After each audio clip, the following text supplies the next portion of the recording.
नमस्कार, मैं विनय आपका बहुत-बहुत स्वागत करता हूँ आपके अपने चैनल फाइनेंस अकेडमी बाय विनय में। आज हम बात करेंगे आईपीओ की पूरी चेकलिस्ट के बारे में कि आपको आईपीओ में इन्वेस्ट करने से पहले क्या-क्या चीज़ें देखनी चाहिए और दोनों पर्सपेक्टिव से कि अगर आप शॉर्ट टर्म इन्वेस्टर हैं तो आपको क्या देखना चाहिए और अगर आप लॉन्ग टर्म इन्वेस्टर हैं तो आपको क्या देखना चाहिए। और एक चेकलिस्ट आपके साथ मैं शेयर करूँगा और आपको हर आईपीओ में बिड करने की ज़रूरत नहीं है, मैं भी नहीं करता हूँ। जैसे कि मैंने एलआईसी में नहीं किया था, मैंने पेटीएम में बिड नहीं किया था, बट टाटा टेक्नोलॉजीज़ में किया था, बजाज हाउसिंग फाइनेंस में किया था, बहुत सारी कंपनीज़ में किया है, बट बहुत सारी मैं अवॉइड भी कर देता हूँ इवन दो उनका मार्केट में हाइप भी हो। तो ये सब भी चीज़ें आप इस चेकलिस्ट से देख सकते हैं और समझ सकते हैं और जैसे ये मेरे को बेनिफिट करती हैं और आई होप ये आपके लिए और आपकी फैमिली और फ्रेंड्स के लिए भी उतनी ही बेनिफिशियल होगी जितनी ये मेरे लिए रही हैं। वैसे तो आप सभी को पता ही होगा कि आईपीओ क्या होता है, बट फिर भी एक बार मैं ब्रीफली आपको बता देता हूँ कि आईपीओ क्या होता है, उसके मेन फीचर्स क्या होते हैं, आईपीओ क्यों लाया जाता है, कंपनी को आईपीओ की क्या ज़रूरत पड़ती है और आपके लिए वो कैसे बेनिफिशियल हो सकता है। आईपीओ की फुल फॉर्म होती है इनिशियल पब्लिक ऑफरिंग। आईपीओ में कोई भी कंपनी अपने जो शेयर देती है उसके कुछ गोल्स होते हैं, तो वो गोल्स आपको पहचानने बहुत ज़्यादा ज़रूरी हैं कि कंपनी जो पैसा ये रेज़ कर रही है इसका यूज़ क्या करेगी। कोई भी कंपनी दो तरीके से पैसा रेज़ करती है, फ्रेश इशू के थ्रू और ऑफ़र फॉर सेल के थ्रू। आपको यही दोनों चीज़ें बहुत ज़रूरी हैं देखनी कि कंपनी कौन से पे ज़्यादा फोकस कर रही है, क्या फ्रेश इशू ज़्यादा है या ऑफ़र फॉर सेल ज़्यादा है। आपको हमेशा फोकस करना है फ्रेश इशू पे। क्यों? फ्रेश इशू का मतलब होता है ये वो पैसा होगा जो कि कंपनी अपने फ्यूचर ग्रोथ के लिए यूज़ करेगी, अपने डेट रिडक्शन के लिए यूज़ करेगी, अपने एक्सपेंशन के लिए यूज़ करेगी और अपनी मार्केटिंग के लिए यूज़ करेगी। मतलब किसी भी तरीके से अपने ग्रोथ में ये पैसा जाएगा। अगर आपको कहीं भी दिखे कि 90-95% के आसपास तो ऑफ़र फॉर सेल ही है, तो वो एक रेड फ्लैग हो सकता है। उस इशू से आप बच के रहिए, चाहे उसका कितना भी हाइप हो, क्योंकि ऑफ़र फॉर सेल का मतलब है जो उसके एग्जिस्टिंग इन्वेस्टर हैं वो उस कंपनी से एग्ज़िट लेना चाह रहे हैं और ये एग्ज़िट अमूमन अच्छे प्रॉफिट पे ही होता है और ये पैसा सारा का सारा जो एग्जिस्टिंग शेयर होल्डर हैं या प्रमोटर हैं उनकी पॉकेट में जाता है और ये उनका प्योर प्रॉफिट होता है। अब हम बात करेंगे कि अगर आप किसी भी आईपीओ में लॉन्ग टर्म के लिए इन्वेस्ट करना चाहते हैं तो उसके लिए क्या क्या आपकी चेकलिस्ट होनी चाहिए। तो लॉन्ग टर्म इन्वेस्टर को हमेशा कंपनी का एक फंडामेंटल एनालिसिस ज़रूर करना चाहिए और वो फंडामेंटल एनालिसिस कैसे करेंगे कि जब भी कोई कंपनी मार्केट में अपना आईपीओ लेके आती है तो वो सेबी के पास अपना डीआरएचपी फाइल करती है। डीआरएचपी क्या होता है? ये डीआरएचपी की वैसे तो फुल फॉर्म होती है ड्राफ्ट रेड हेरिंग प्रोस्पेक्टस और इसका बेसिकली मतलब ये होता है कि इसमें कंपनी के सारे पॉजिटिव और नेगेटिव डिटेल में दिए होते हैं और ये इसलिए होता है कि इन्वेस्टर अपनी समझ से पैसा लगाए, ना कि सिर्फ कंपनी आईपीओ लेके आ रही है और इसलिए वो उसमें इन्वेस्ट कर दे।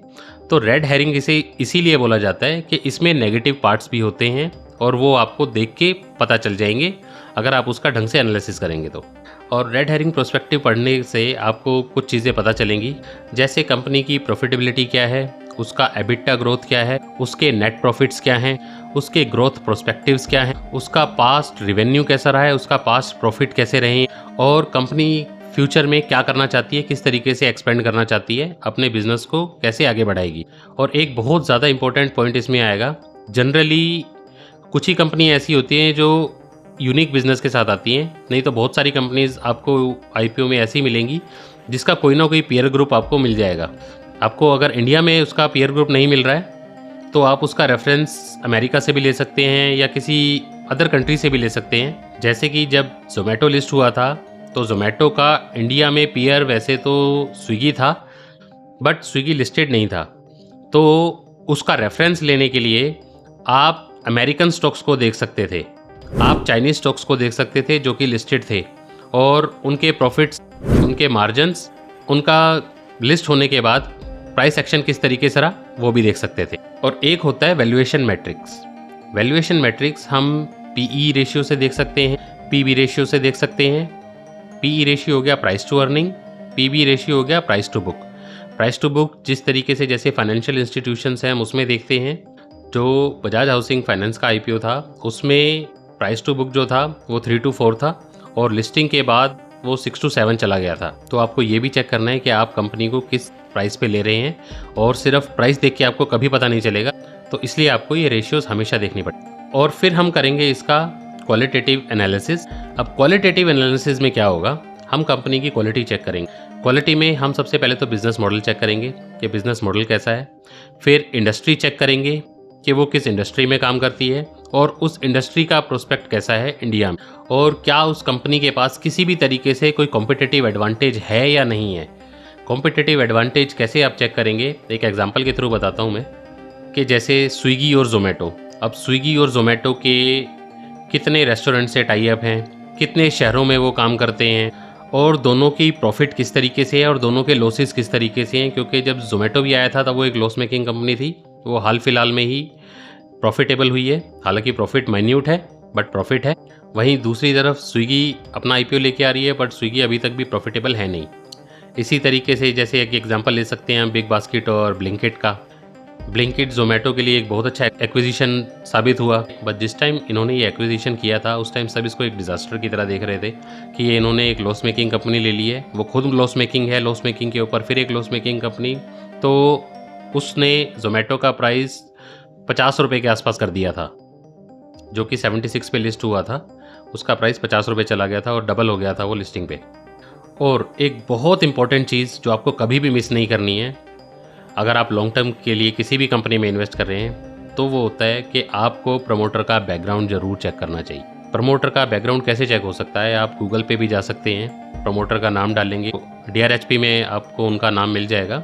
आप उसमें भी डाल सकते हैं कि उनकी क्या और भी कोई कंपनी है, क्या कंपनियों पे कोई लिटिगेशन है या नहीं है, क्या उनके ऊपर कोई केस है या नहीं है, और जो उनकी अगर उनकी कोई पहले कोई कंपनी रही थी तो उसका पास्ट परफॉर्मेंस कैसा था।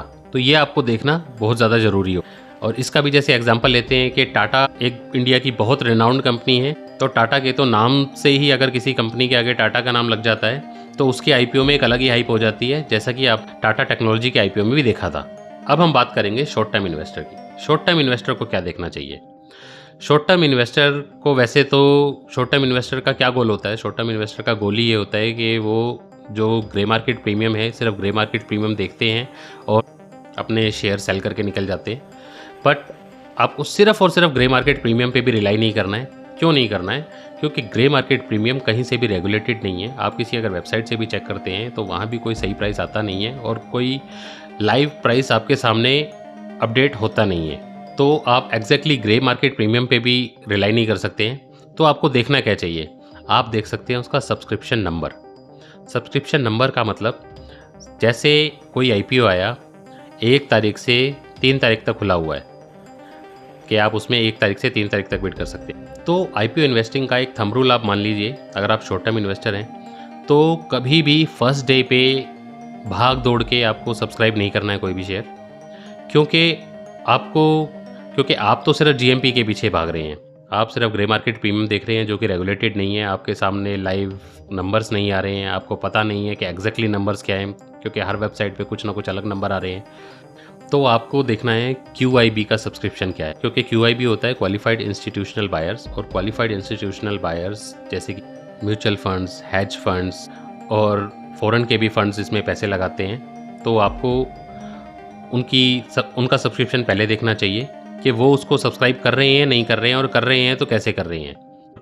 और दूसरा आप देख सकते हैं HNI की। HNI होता है हाई नेटवर्थ इंडिविजुअल, मतलब ये कोई इंस्टीट्यूशन नहीं होता, बट किसी इंडिविजुअल के पास अगर अच्छा पैसा है, क्योंकि इसकी बिडिंग हो जाती है वैसे तो 2 लाख रुपए से शुरू। 2 कैटेगरी होती है इसमें, 2 लाख से 10 लाख और 10 लाख से अबव वाली। तो आप इसको भी एक बार कंसिडर कर सकते हैं, बट आपको मेन फोकस रखना चाहिए QIB पे कि QIB में वो कितना सब्सक्राइब हुआ है, क्योंकि QIB के पास सबसे ज़्यादा डाटा होगा। उन्होंने सबसे ज़्यादा अच्छे तरीके से इस रेड हेरिंग प्रोस्पेक्टस को पढ़ रखा होगा, कंपनी के मैनेजमेंट से बात कर रखी हो सकती है, और तो ये कंपैरेटिवली एक रिलायबल सोर्स है। आप रिटेल को देख के ही रिलायबिलिटी नहीं बना सकते उसकी कि रिटेल ने इतना सब्सक्राइब कर लिया है तो आपको भी कर लेना चाहिए, क्योंकि रिटेल में तो बहुत सारी गलतियां भी होती हैं। आपको सब्सक्रिप्शन लेवल तो ज़्यादा दिखेगा, पर कई लोग एक पैन कार्ड से 2 3 एप्लीकेशन लगा देंगे, तो एक तो छोड़िए उनकी तीनों कैंसिल होगी और वो नंबर्स में शो हो जाएगी कि इसकी 3 एप्लीकेशन लगी हैं। तो इसको एक एग्जांपल से बताता हूँ मैं आपको।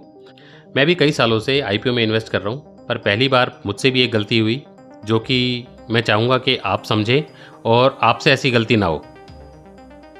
अभी जैसे कि आपको पता है कि बजाज हाउसिंग फाइनेंस का IPO आया था और मैंने उसमें 2 एप्लीकेशंस लगाई थी अपने अकाउंट से, एक रिटेल कोटा में और एक शेयर होल्डर कोटा में, क्योंकि मेरे पास बजाज फाइनेंस और बजाज फिनसर्व की होल्डिंग है काफ़ी लॉन्ग टाइम से।